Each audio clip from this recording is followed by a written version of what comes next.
ఏంటి బేబీ అప్పుడే వచ్చేసావు? హెల్త్ బాలేదా? హెల్త్ బాగోలేకపోతే హాస్పిటల్లోనే అడ్మిట్ అయి వస్తాను కదా, ఇంటికి ఎందుకు వస్తాను? ఐ మీన్ మనసు బాలేదా అంటున్నాను. అన్నీ తెలిసి అడుగుతావేంటి మామ్? అసలే ఇరిటేషన్లో ఉన్నాను. Don't disturb me. Okay baby, నువ్వు కూర్చో. దా, నేను వెళ్ళి కాఫీ తీసుకొస్తాను, ఓకేనా?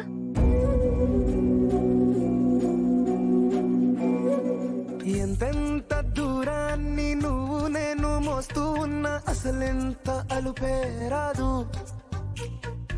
ఎన్నెన్ని తీరాలు నీకు నాకు మధ్యన ఉన్న కాస్తైనా అట్టే కాదు. నీతో ఉంటే తెలియదు సమయం నువ్వు లేకుంటే. ఆఖరికి నువ్వెందుకు తెగించావి? లేని కడుపు ఉన్నట్టు నటిస్తావా? నటించాల్సిన అవసరం నాకు లేదత్తయ్య. నేను నిజంగానే ప్రెగ్నెంట్ని.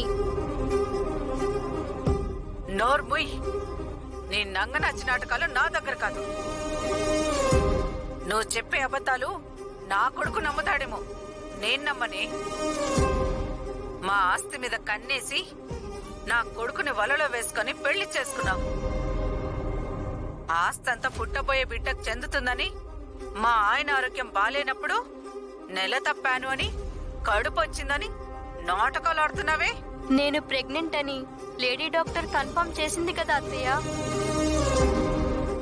నర్స్, తనని తీసుకువెళ్ళి బ్లడ్ టెస్ట్, స్కానింగ్ అవి చేయండి. ఇమీడియట్ గా నాకు రిపోర్ట్స్ కావాలి.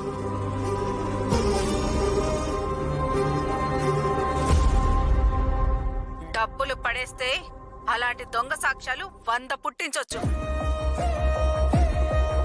నిన్ను హాస్పిటల్ తీసుకెళ్లి ప్రెగ్నెన్సీ టెస్ట్ చేయిస్తే తప్ప నీ బండారం బయటపడదు. ఆ రిపోర్ట్ చూసి అప్పుడు నీ సంగతి చెప్తా.